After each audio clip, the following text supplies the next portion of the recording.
Isang napakagandang umaga ngayong araw na to. This is Monday. Bagong araw. Uh, Paninimulang araw sa ating lahat. Or else, back to work. Yan. Mga kalods, ang ganda ng umaga. Ang ganda ng umaga na binigay sa atin ng Panginoon. Ngayong umaga na to, ating sisimulan yung ating magandang buhay na binigay sa atin ni Lord sa pamamagitan ng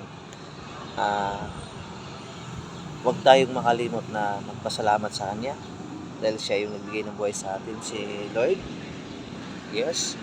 And then, siguro ako nasa trabaho ako, part ng trabaho ko, siyempre. Ako kasi, pag nasa trabaho ako is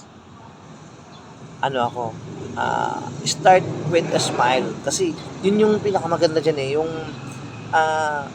in the morning pa lang talagang makita mo yung mga katrabaho mo. So, siyempre, mag-greet ka sa kanila, good morning. With a smile. So, kailangan meron siyang smile. Kasi, napakaganda kasi ng umaga. Napakaganda kasi magsimula sa isang trabaho na ang ganda ng ngiti mo. Siyempre, good vibes yung makita mo yung makita kanila na ang ganda ng ngiti mo.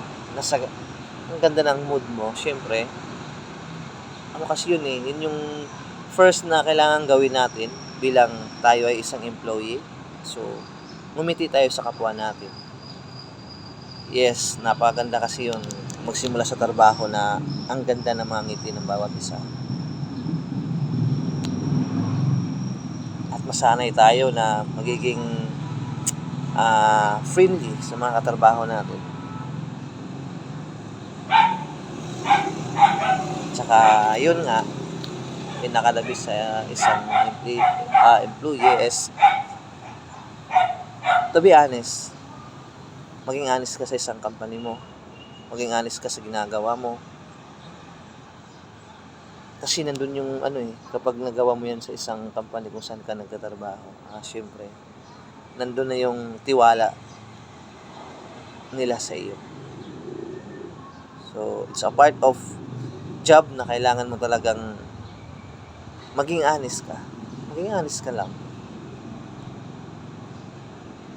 Kahit ako tatanungin niya ako kung maging honest ako. Yes, honest ako sa job ko. Hindi naman ako perfecto. Kasi tao lang din ako, nagkamali ako. Pati na pag nagkamali ako, tinatanggap ko rin, syempre. Humihingi ako ng advice ko, anong karapat-dapat kong gawin. Anyway, Lods. Yes.